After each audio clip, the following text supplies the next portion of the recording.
All right, let's go. Let's kick it off for Coach. Coach, teams won 7 of 8, but this one, I don't know, felt different because of the stakes. How important is this game, just the victory and the performance, for momentum the rest of the season?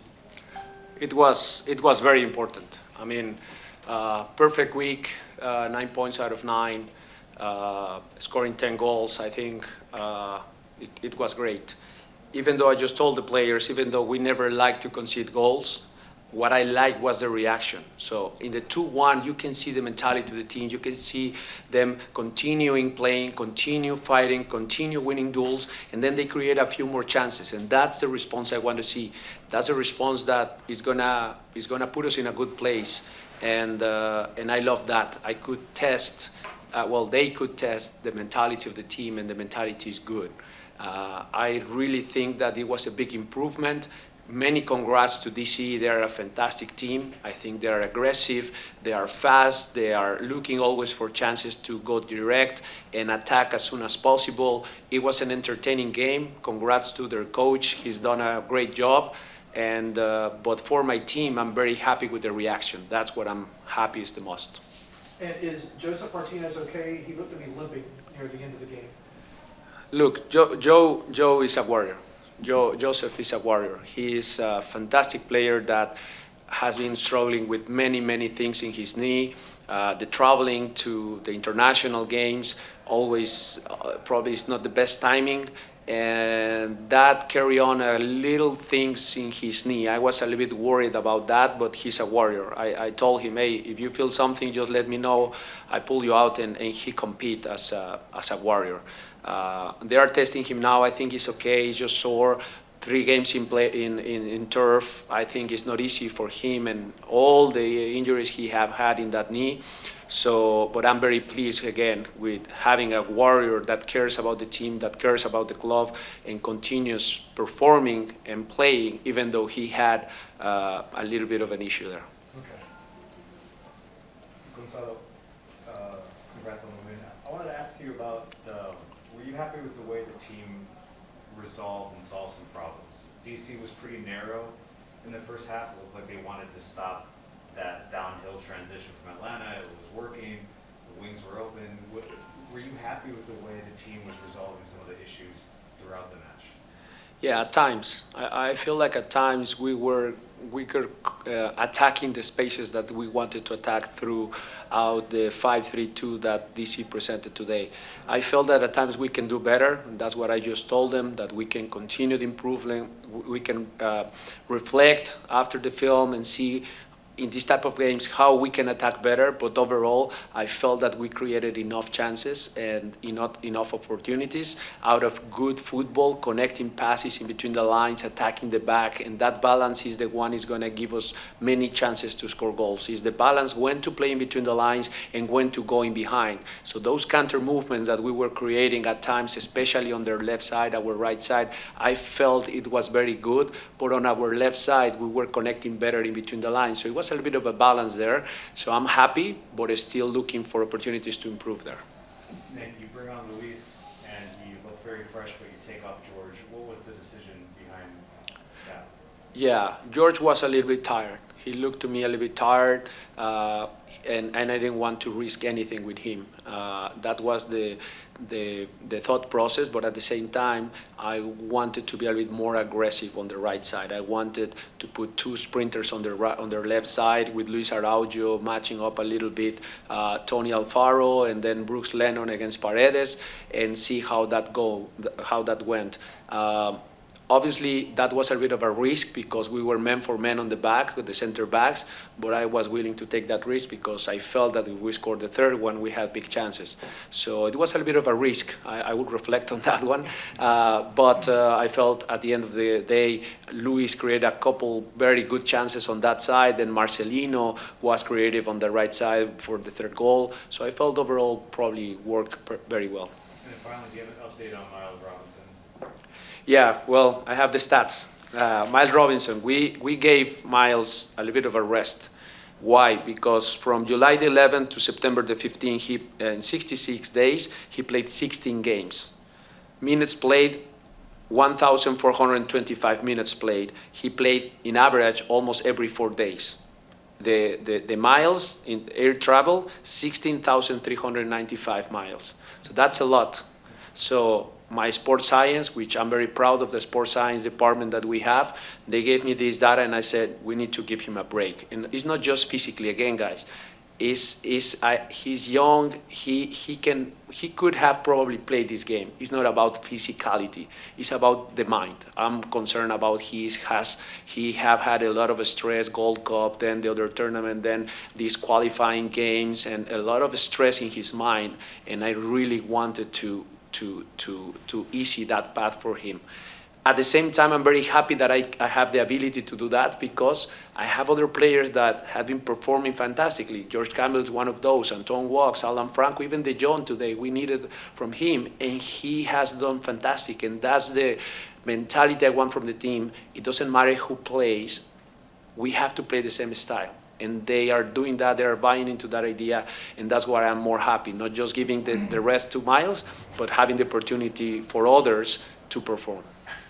Is it the same decision to not start Luis today, just travel and minutes, or was that something else? Yes, I mean, I forgot that data. We have also that data about him. I was a bit concerned about him and Rosero. So that was one of the reasons also why I took Rosero. Rosero was playing very good, but they haven't played since long time ago 2 games in 3 days.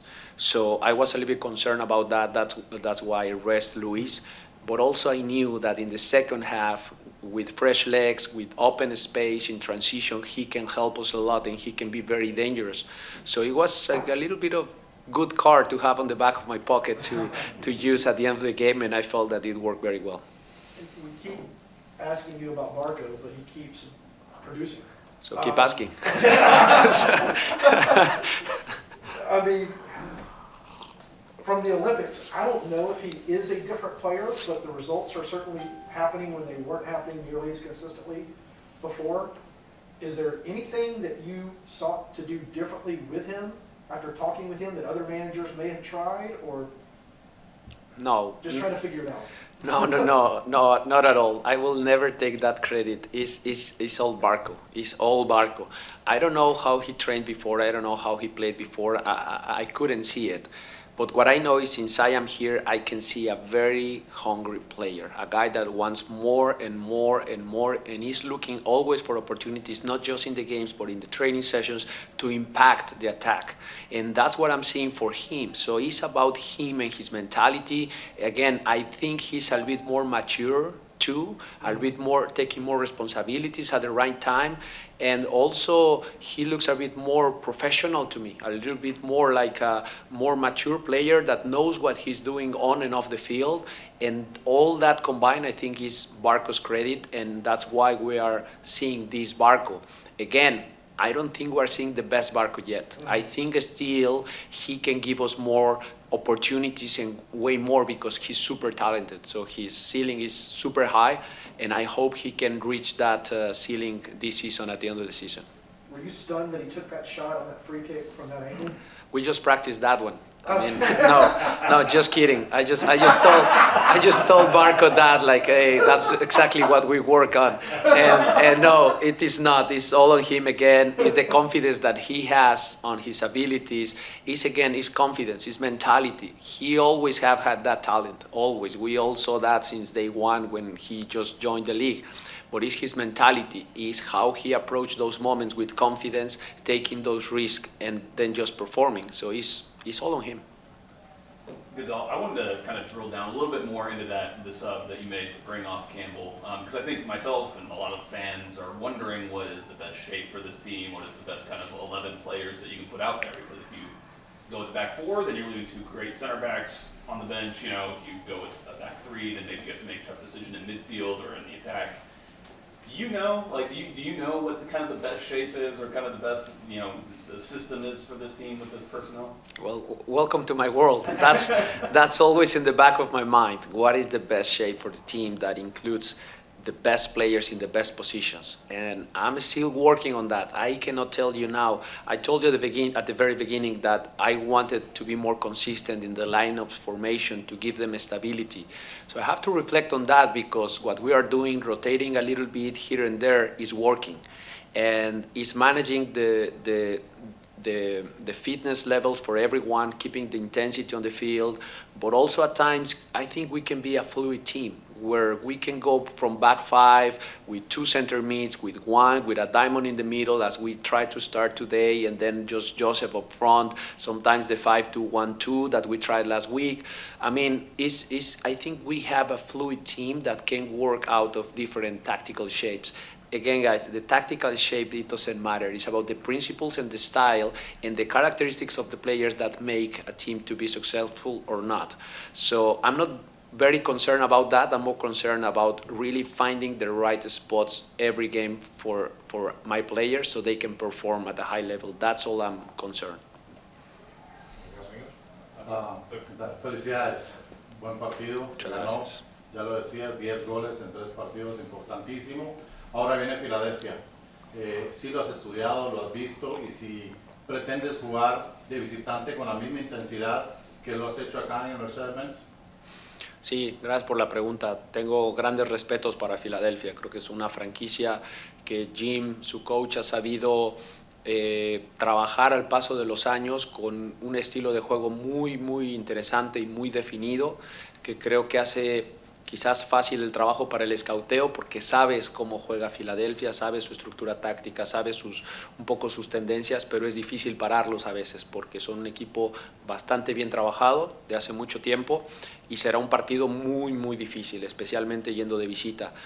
Pero creo que el estilo no lo puedo cambiar. Creo que hay momentos donde seguramente nos pondrán un poquito más bajo presión, porque el equipo local normalmente toma un poco más de riesgos cuando están en casa, pero el estilo del equipo tiene que mantenerse igual. Tenemos que tratar de atacar mucho, defender poco en las ocasiones que tenemos que defender bien, pero tratar de continuar los ataques, porque somos muy peligrosos en los ataques. Entonces no hay por qué parar eso, no habría razón para poder parar eso.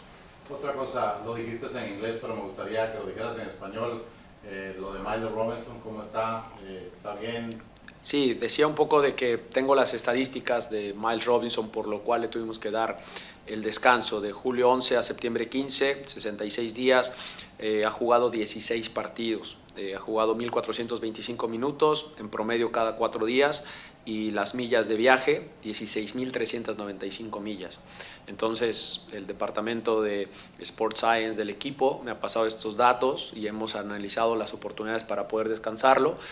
Y lo que dije es que hay que descansarlo no solo las piernas y eso, porque es muy joven. Yo creo que pudo haber hasta jugado este partido, pero es la mente lo que me preocupa, es la cantidad de estrés que ha tenido después de varios torneos con selección, Copa Oro, el otro torneo y ahora las eliminatorias. Entonces es un desgaste mental muy fuerte, que me gustaría que el jugador tomara un respiro y regrese más fuerte ahora en la última parte del torneo. Time for a few more, Juan Carlos, and then Felipe, and then Gonzalo. Felicidades, Gonzalo. Ezequiel Barco, cuando se trajo a la ciudad de Atlanta, venía de hacer un papel impresionante en Argentina. Esperamos varios años para ver a ese Ezequiel Barco. Y hoy vimos un Ezequiel Barco que de verdad hacía un desborde importante por la banda izquierda, por derecha. Luego con la entrada de Araujo vimos cómo fue totalmente desequilibrante el arrastre de la marca, y de hecho ahí viene el gol de Joseph Martínez. Tienen total libertad los delanteros, y hablo de Marcelino Moreno, Araujo y Barco y Joseph, para ellos cambiarse de banda. ¿En qué hay algún entrenamiento, o ellos lo están haciendo porque simplemente fluye? Sí, hay un poco de todo. Creo que hay entrenamiento, por supuesto, detrás. Hemos platicado mucho de ciertas rotaciones, que es lo que hablamos mucho, es la palabra que utilizamos, son rotaciones en la estructura. pero con cierta estructura, donde queremos atacar siempre ciertas áreas de la cancha, sobre todo entre líneas. Siempre tiene que haber jugadores posicionados ahí, tiene que haber amplitud, que especialmente es con nuestros carrileros, y tiene que haber una dominancia en el centro del campo, que hoy no la dio Santiago Sosa y Matías Rossetto, pero sobre todo Santi. Cuando Rossetto iba un poco, Santi es el que se queda. Entonces, dentro de ciertas reglas, o no reglas, pero ciertos lineamientos, sí tienen libertad para rotarse, para moverse. De repente Luis afuera, Luis adentro, Barco afuera, Barco adentro, Barco más abajo, Barco más arriba, y en esa rotación Marcelino encontrará espacios, y de repente Marcelino más como falso lateral por izquierda, de repente más de 10, de repente estirando la línea del rival. Entonces esa fluidez es la que me gusta en el equipo, porque tenemos las características para hacer eso. Mis jugadores pueden jugar en 2 o 3 posiciones a la vez, y no me gusta que estén estáticos en una posición y el rival los pueda leer en cada momento, ¿no? Gonzalo, es verdad que a nosotros nos encanta hablar de táctica, de formación y no sé qué. Yo creo que se le nota una idea anti-United, pero también se le nota que hay un talento individual que está sobresaliendo, ¿no? Y eso a veces resuelve partidos ellos mismos, no importa la idea, la formación ni nada. Se ha cuestionado el talento colectivo de este grupo anteriormente, pero se nota que hay química. ¿Usted dónde lo pone en términos de esa química? ¿Es algo que está creciendo? ¿Es algo que llegó a su límite? ¿O cuál es el proceso? Sí, yo creo que existe esa química. Está creciendo. Veo que esa química, sobre todo ahora con la integración de Luis Araujo, creo que eso ha ayudado mucho, esa integración y balance un poco del equipo, con el lado derecho un poco más peligroso, se puede decir. Entonces, Marcelino, Barco, Joseph y Luis se entienden perfectamente en los movimientos y están comenzando a crear esas dinámicas donde saben en dónde moverse, no solo para recibir el balón, sino para generar espacio para otros, y esa dinámica hay que continuarla. Con respecto un poco a tu primer comentario, estoy totalmente de acuerdo, y hay una cita que dice Guardiola de que siempre es la calidad del jugador. Obviamente tratamos como entrenadores de ponerlos en ciertas zonas donde puedan rendir mejor, pero al final son ellos. Yo no le he enseñado a Luis Araujo a driblar de la manera que dribla en velocidad, yo no le he enseñado a Barco a tirar de la manera que tira los tiros libres, o a pasar como pasa, o a Joseph Martínez a definir como define. Eso es algo que ya lo tenemos en el equipo. Marcelino haciendo la jugada espectacular, último gol, Velo cerrando, pero sí me gusta ponerlos en los lugares donde creo que van a liberar su talento. Ese es a lo mejor mi trabajo, más que enseñarles cosas técnicas. Ya son jugadores capaces, es mi trabajo conjuntarlos y moverlos coordinadamente para que puedan fluir y jugar en equipo ahí. Ese es lo único que intentamos. Nos falta todavía, creo que hay momentos donde podemos hacer mejor las cosas, tener mejor entendimiento, pero es parte del proceso siempre, ¿no? Last two, Juan Carlos, you still have one? And then Doug. I think they forgot the question. Okay. Sandy, it's Doug and Sandy, last two.